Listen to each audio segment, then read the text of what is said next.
Papa Joms, ikaw ay tunay na bayani. Ang iyong mga sakripisyo'y bukod tangi, tulad ng rosas na namumukadkad sa gitna ng hirap. Kulay ng iyong pagsisikap ang nagbibigay ng pangarap. Uuwi ring tagumpay ang bawat pagod at puyat.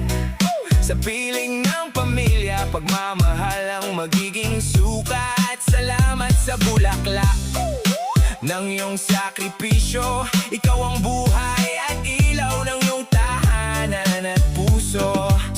Sa malayo lupain, malayo sa tahanan, kanyang nilalabanan ng lungkot at kawalan. Hawak ang mga ganda at halimuyak ng bulaklak. Sa bawat pag-aayos, pagmamahalang natatatak. Hindi biro ang pawis sa ibang bansa, tinitiis ang lamig at matinding pangungulila. Sa bawat tangkay na pinuputol at inaayos.